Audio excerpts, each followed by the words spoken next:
আসসালামু আলাইকুম বায়নচারী সবারই আমি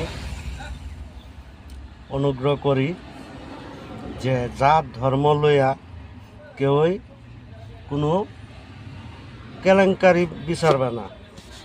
জাত ধর্ম লইয়া কেলেঙ্কারি বিচারিয়া নিজেরার মধ্যে নষ্ট হইবে না। আর দেহ দ্বিতীয়তে টেহা পয়সা কোনো জাত ধর্ম দেখে না। টেহা পয়সা কোনো জাত ধর্ম দেখে না।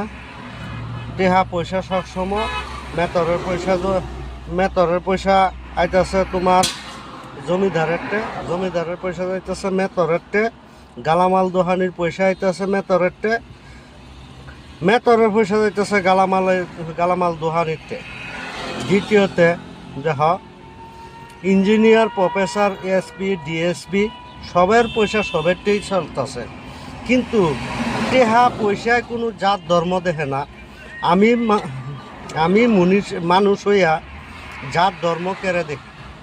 জাত ধর্ম এটা ভেভাব সৃষ্টি এইটা না করতে চাই, কিন্তু টেহা পয়সা যখনই ধর্ম বিচারে না, তখনই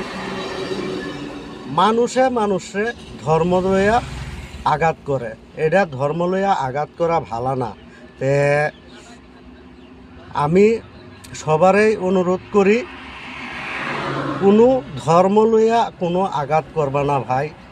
টেহা পয়সা কোনো ধর্ম বিচারে না, টেহা পয়সা কোনো জাত বিচারে না, টেহা পয়সা কোনো বিচারে না, টেহা পয়সা কোনো অবিচার বিচারে না। টেহা পয়সা যার পকেটে ঢুকায় তার পকেটেই ঢুকে ভাই। টেহা পয়সার কোনো ধর্ম নাই। টেহা পয়সা মেতরের পকেটও হামাইতেছে, আবার তোমার বাসার পকেটও হামাইতেছে, আবার তোমার এই মন্ত্রীর পকেটও ঢুকতেছে। টেহা পয়সা কোনো জাত ধর্ম বিচারে না। তে ভাই কোনো পরিস্থিতি লইয়া বিধর্ম বিচারবা না।